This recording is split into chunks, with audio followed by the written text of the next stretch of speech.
गया जिले के प्रिया प्रखंड अंतर्गत अजमतगंज गांव के निवासी नौशाद आलम ने अनुमंडल पदाधिकारी टिकारी को एक लिखित शिकायत सौंपकर गंभीर आरोप लगाए हैं।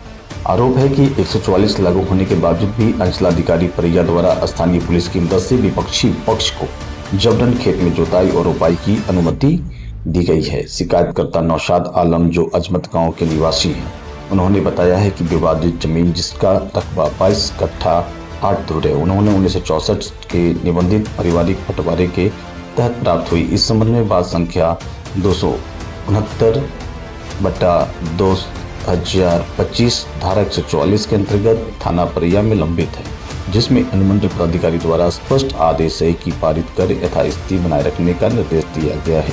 इसके बावजूद दिनांक 23 जुलाई 2025 को अंचलाधिकारी प्रिया द्वारा प्रशासनिक दबाव में आकर विपक्षी पक्ष को खेत में कब्जा करने दिया गया। नौशाद का कहना है कि उन्होंने बार बार थाना प्रिया को सूचना दी, किंतु कोई प्रभावी कार्रवाई नहीं हुई। उन्होंने अपने आवेदन में यह भी उल्लेख किया है कि वह अल्पसंख्यक समुदाय से संबंध रखते हैं और स्थानीय स्तर पर प्रशासनिक पक्षपात के शिकार हो रहे हैं। उन्होंने एसडीओ टिकारी से मांग की है कि इस गंभीर प्रकरण की निष्पक्ष जांच कराई जाए, जमीन पर पुनः यथास्थिति बहाल की जाए तथा जिम्मेदार अधिकारियों विपक्षी पक्ष के विरुद्ध कानूनी कार्रवाई की जाए। शिकायत के साथ उन्होंने संबंधित दस्तावेज जैसे धारा 144 के प्रति, जमीन की रजिस्ट्री, न्यायालयवाद की प्रति एवं पूर्व की शिकायतों को भी संलग्न किया है।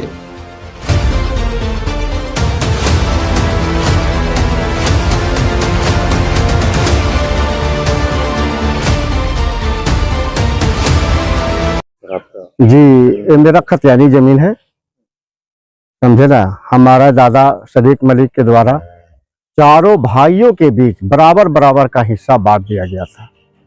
तो दो चाचा जो थे अधिक जमीन बेच दी गई, हमारे हिस्से का अधिक जमीन बेच दिए। उनका जमीन होता है 41 डिसमिल, एक भाई का, दोनों मिलाकर 83 डिसमिल जमीन उनका होता है। जी, ये जमीन करीब करीब सबको बंदोबस्त करवा लिया।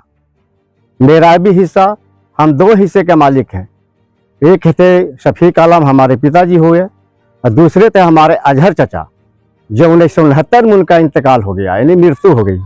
इसके बाद दादा 1971 में बख्शिश कर दिए हमारे पिताजी को। अब ये कौन जमीन को कब्जा रहा है? अभी है सौजी, रणधीर प्रसाद, सागर प्रसाद, भागवत प्रसाद, ये सब अपने, क्योंकि उन लोग जमीन उनसे लिया था। मेरा जमीन को कब्जा कर लिया इन लोग।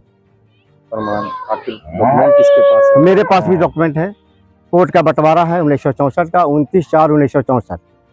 अब बख्शिश का भी 1971 में बंटवारा है, जो हमारे दादा हमारे पिताजी को कर दिए। तो कहीं सीओ या थाना को आवेदन दिया? सब आवेदन दिए, कुछ नहीं, कोई सुनवाई है, कोई आश्वासन? कोई आश्वासन नहीं। क्या लगता है? वो लोग कहता है कि एडीएम के यहाँ जाओ, तो फलना के यहाँ जाओ। हम जब सब जज 6 में अगला प्लॉट में हमको जब जजमेंट हो गया, बस दावा दे दिया एक चाचा कि हमको पिला खिला के लोग जमीन अधिक लिखवा लिया।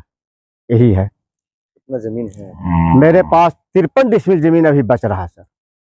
इसकी जगह पे गुहार लगाया है आपने? हम लोग डीएम के पास गए, जिला पदाधिकारी, एसडीओ के पास गए, आईजी के पास गए, समझे ना, एसपी के पास भी गए। उनके द्वारा क्या आश्वासन? अभी तो आया है लेटर वेटर नहीं, डेट कोई बता रहा है कि 31 को है, तो ऐसे है ऐसे है। लोक शिकायत में हमारा जो जमीन है वाजिब वो हमको दिला दिया जाए, जांच करके कागज देख लिया जाए, इसके बाद जांच करके हमें जमीन को पुनः वापस कर दिया जाए। दबंगों के द्वारा 140 की जनसंख्या में कुछ लेबर थे, परिया खुद, मंझामा पंचायत, अजमतगंज, सभी को जुटाकर, और कुछ अस्त्र लेकर छत पर भी थे। हम लोग से डर गए। 2 घर अल्पसंख्यक हैं यहाँ पे। अस्त्र रहे, पुराना बंदूक, नया बंदूक, बस और कुछ नहीं उसके पास था। डराने के लिए हम 2 घर हैं। ये लोग सर बराबर करता है। 2004 में ममारा तोड़ के उसी के यहाँ काम करता था, उसको लोग मार दिया, अब कहते फांसी लगा के मर गया। 2005 में गोपाल शरण यानी गोपाल यादव, यहीं पर घर है उसका बेचारा, उसका बेटा को मरवा दिया और जाके बथार में, वहां देखिए पेड़ देख रहे वहां पर फेंक दिया। तीसरा मर्डर 2005 में एक बालक 2.5 साल का जात का ठाकुर था, उसको उठा लिया, अपहरण कर लिया, पूरा इधर छिड़ दिया, हम लोग को अभियुक्त बना दिया। 2005 में 8 परिवार थे हम लोग। 2011 में भी मर्डर कर दिया। इसके लिए कोई प्रशासन को पैसा दे दे के अपना काम कर लेता है। कार्रवाई तो होगी हाँ, नहीं होती है। कुछ नहीं होता है। दूसरे को फंसा देगा, आपने निकल जाएगा। ये गुंडागर्दी राज है इसके पास। नौशाद आलम, पिता शफीक आलम, ग्राम अजमतगंज।